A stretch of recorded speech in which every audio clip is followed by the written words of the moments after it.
Hi, my name is Chloe. I am a freelance personal trainer and I train clients both online and in person. Currently doing my strength and conditioning certification. For this part of the program, my client that I'm using is a lady called Casey.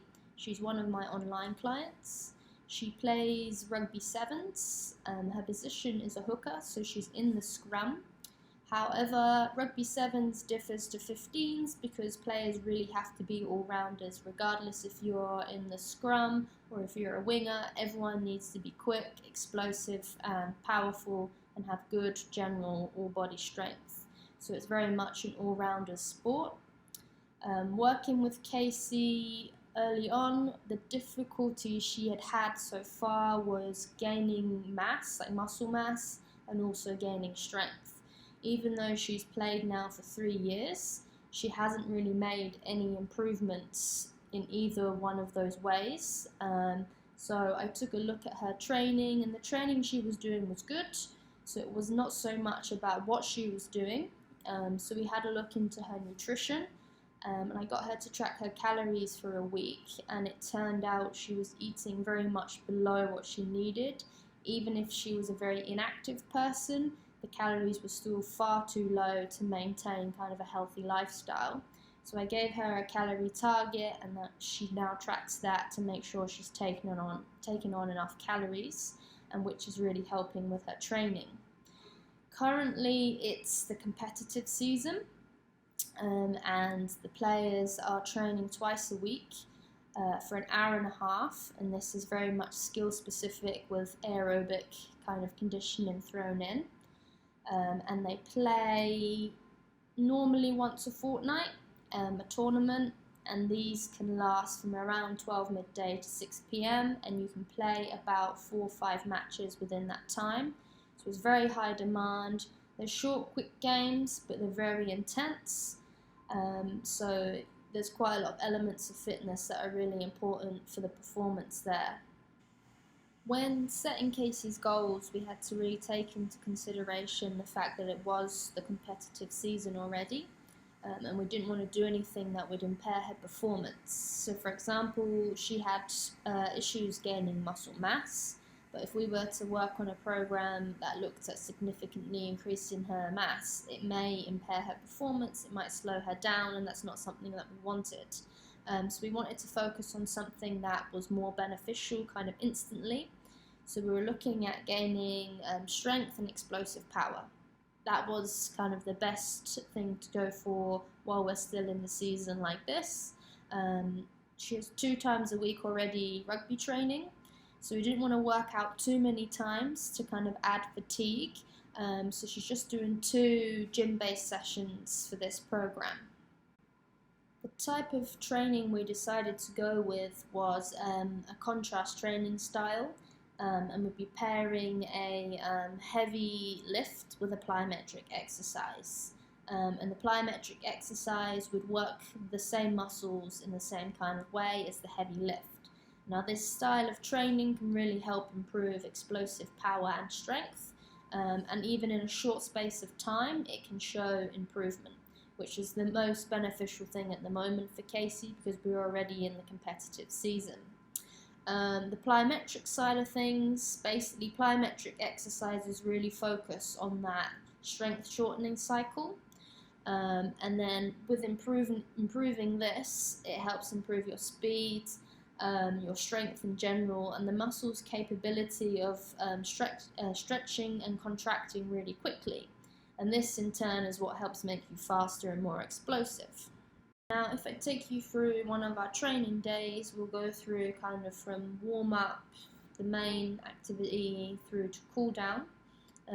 If we start with the warm-up, I wanted it to be something that was kind of specific to the exercise but not overly intense, because especially if you're training for strength, if you really hammer the warm-up and then you build up a bit of fatigue, it's going to cause issues when you're trying to lift at a heavy weight, and that's going to impede kind of the benefits of heavy weightlifting. So I went with some skipping, just about 5 minutes, starting at quite a slow pace and just building that up each minute. Now skipping itself is a little bit plyometric, but it's not full force. So it's kind of going to prepare the muscles for what they're doing, but not tire them out too much. And then after the skipping, I've gone with dynamic stretches. Now with static stretches, if you're doing those before, again, you're going to lift heavy weights and heavy exercises like that. Static stretches, again, are going to impair how heavy you can lift, and also the muscles aren't totally warmed up and you might overstretch and cause yourself some injuries. So always best to go with the dynamic stretches. I've put in 3 sets, 10 repetitions each. We've got heel flicks or butt flicks. They have different names depending where you're from. Some ankle sweeps, getting the hamstrings engaged and stretched. Laying leg swings going across the body, so working the glutes a little bit. Arm rotations, 10 reps each way for the shoulders, and then some walking lunges but with quite a wide stride, with the hands behind the head, kind of keep it nice and straight, so you kind of get that stretch in your flexors. And with each lunge, just a little twist each side, so the core is also getting some engagement there.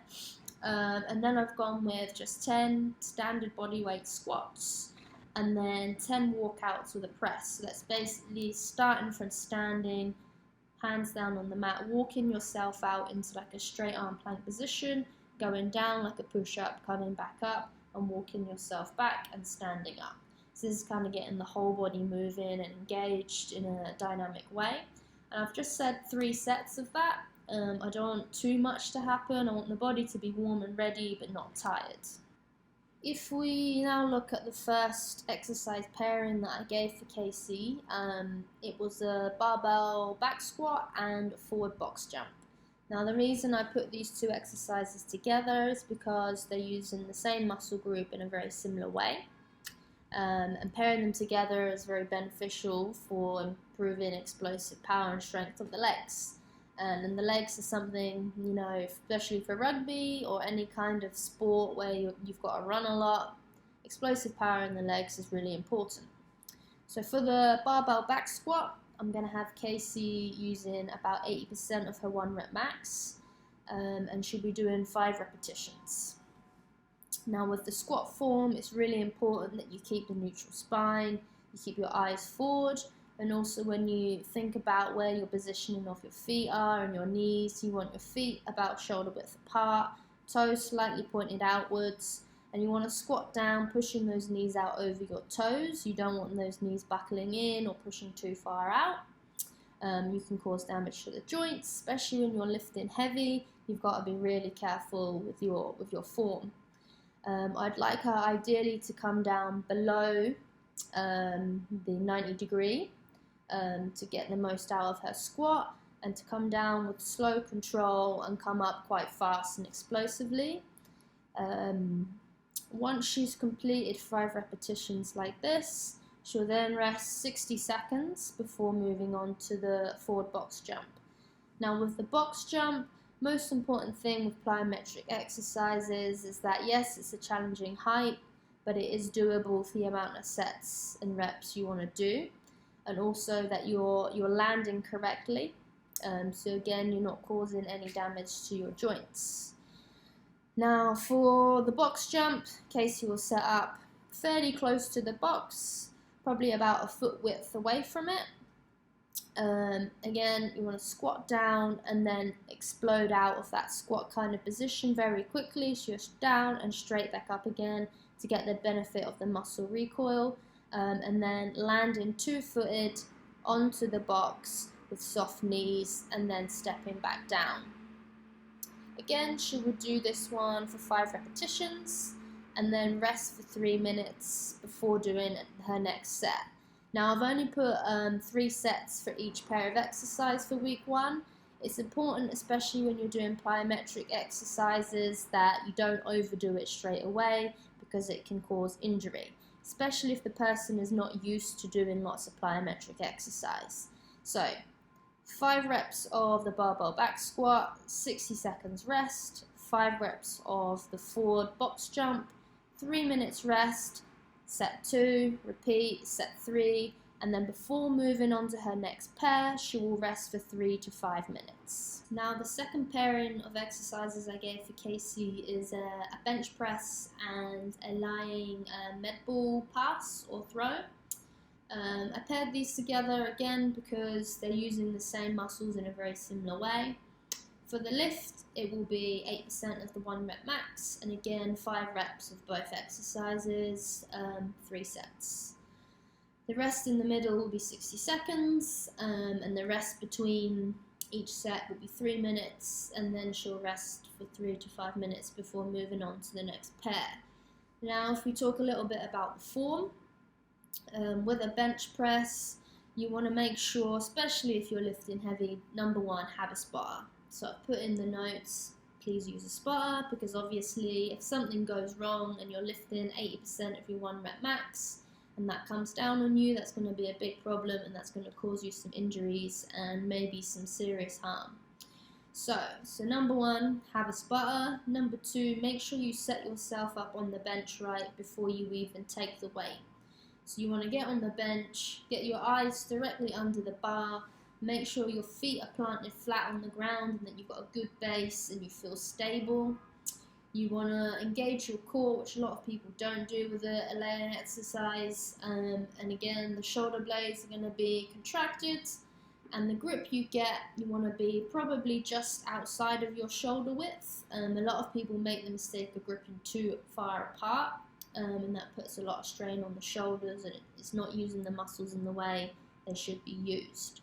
Once you've got all of this set up and you feel comfortable, take the weight, and you want to be bringing the bar down to around mid-chest level. And again, come down nice and steady, and then go up nice and quickly with force. Hold it up the top for like a second with straight arms, and then back down with control. Again, 5 repetitions of this. 60 seconds rest, and then Casey's going to move on to the lying medicine ball throws. So for this one, again, she's going to be using a partner, laying on the ground, knees bent, feet flat. You want to have your hands up ready to receive the ball directly above the chest. The partner is going to drop the ball down, you'll catch it, bring it straight down, and explosively throw the ball back up. Your partner will catch it, and then that process is repeated again for 5 times. Now, what is really important to remember with this one is don't receive the ball above your face, because if for any reason it slips, that's going to slam you straight in the face, and that's really going to hurt. So form-wise, this is something to really bear in mind and always keep reminding the client of, because you don't want that to happen. Once you've repeated, well, she's repeated 5 reps of this, again, rest for 3 minutes before moving on to the second set, completing the 3 sets, and then resting for 3 to 5 minutes before going on to the next exercise. It's really important to always be explosive with this plyometric exercises, and with the medicine ball, don't pick a weight that's so heavy that you can't throw it at full force 5 times. Make sure it's a weight that you can give 100% each time you do the pass. Now, my final pairing is a dead stop barbell row and a med ball slam. We wanted to use pull-ups, but Casey is still very much working on the strength to be able to do that. She's only able to do a couple of body weight pull-ups at the moment, so we thought it best to use the dead stop row and the ball slam at this point. Both exercises are used in the back, one obviously explosive and one a heavy lift. With the dead stop row, again, it's going to be 80% of the 1 rep max. Both exercises, 5 repetitions, following the same pattern as the previous pairs. Now, with the dead stop row, form is really important. Some people will wear a lifting belt when they're lifting heavy, so that's an option for Casey. But keeping a neutral spine is really important, and how you pick up the bar and pull it in towards you. So you want your feet about shoulder width apart, just under the bar. You're going to hook grip just outside kind of the knees of the legs. You're going to bend over kind of in a half squat position, but keeping your body over the bar and that back nice and straight. And you want to focus on bringing the bar in towards you, kind of between the sternum and the abdomen, nice and quickly, and then coming back down, but always maintaining that good form, especially when it comes to the back, because if you start to bend over and you're pulling that weight towards you, that's when you're going to get a back injury. So yeah, keeping that neutral spine is the most important thing with this lift. Some people will also use lifting straps. Casey has that option if she struggles with the grip. With the dead stop row, how it differs from a regular row is that you'll bring the bar down, it will touch the ground again before you do the next repetition. With the regular row, you'll lift from the ground, do the repetitions, and then place it back down. But the dead stop row, straight from the ground all the way back down, and then repeat. Again, 60 seconds rest, and then Casey will move on to the med ball slam. Same with the med ball pass. You want to pick a weight which is challenging but not impossible for the repetitions you want to do. So you want to start with the ball kind of in between your feet, kind of like a squat width apart, maybe a little bit wider, and you're going to come down, maybe a half squat position depending how far it takes you to bend down to get the ball. But again, keep that neutral spine position. You're going to lift the ball from the ground all the way up to kind of above the head but in front, just in case you slip. You don't want to drop that on your head. All in one smooth, quick movement, keeping that back nice and straight. And then once that's reached that highest point, you're going to slam the ball down as hard as you can, letting go around waist height because you don't want to be gripping that still when it hits the ground, and then repeat that process. Now it's important that you really try and give as much force as you can when you're driving that ball up and down, to kind of get the benefits out of that. And then same again, it's 3 sets with the rest in between, and then the 3 to 5 minute rest before moving on to any other exercise. Just to finish off really, I gave Casey a little bit of core work, and this was just some TRX tucks, 3 sets of 10 repetitions. Now with the TRX tuck, it's kind of like the straight arm plank position, but your feet are in the loops of the TRX. Most important thing here is not to allow the back to curve in, because that's going to put a lot of pressure on the spine, and you also don't want the back arched up. You want to keep a nice straight back position. To do the exercise, all you need to do is kind of pull the knees in towards the chest as far as you can, and then all the way back out straight. And that will be 1 repetition. Working the core is really important. It's important for general life, but especially for rugby. Rugby is a contact sport. You've got to tackle people, and you've also got to receive tackles. The body's got to be able to brace itself for impact and kind of protect all the vital parts of your body, like your spine and your organs. So yeah, training the core for rugby is really important. If anything, it's the most important part with regards to safety for players, and I don't think there's enough focus on training the core in general throughout the season. The final part of the workout is the cool down, and this is really important for recovery, especially in the competitive season, because Casey needs to be fresh and ready for games. I've added 2 elements. So the first part is foam rolling, and then the second part is static stretches.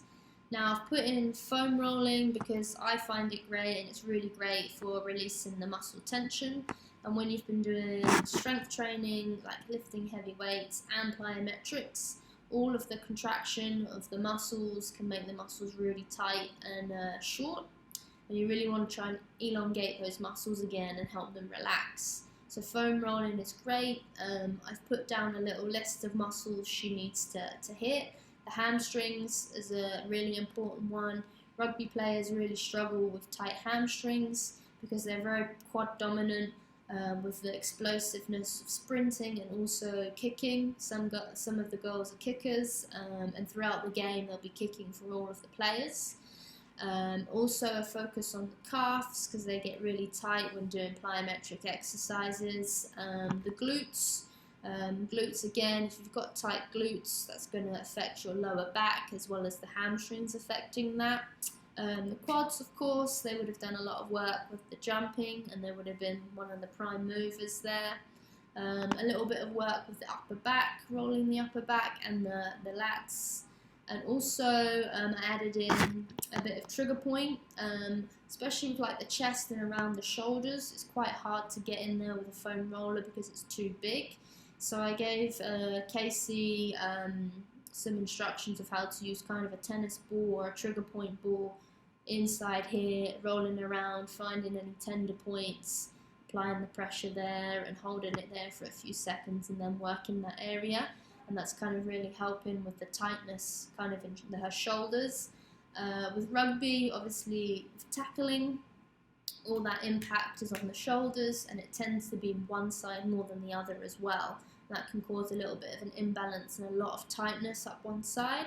So I've really emphasised foam rolling and also the trigger point around the shoulders and the chest and kind of just as you go into the back here and the traps.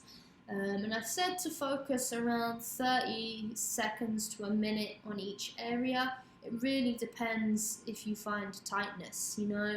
You roll up and down a couple of times. If you find a tender area, you're going to work there more than you would if you didn't.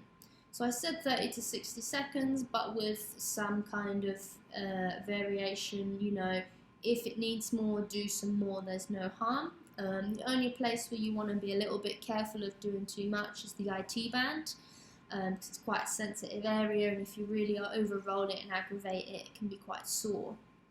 Once you've kind of gone through the foam rolling phase and really smoothed out all of the muscle, the fascia there, and kind of helped relax the muscles, then move on to some static stretches. And I mentioned kind of at the beginning why you wouldn't use static stretches at the start of exercise. Kind of for the end, again, because the muscles are now really warm, you're not going to likely injure yourself stretching too much. And also, like I mentioned, the muscles have got really short and tight from the plyometrics and the heavy lifting. And you really want to elongate them again and kind of help them relax and recover. So I also gave a list of static stretches. Again, I said 30 seconds to 60 seconds maximum. And to do maybe three sets on each stretch, depending again how much you need is how long you hold them.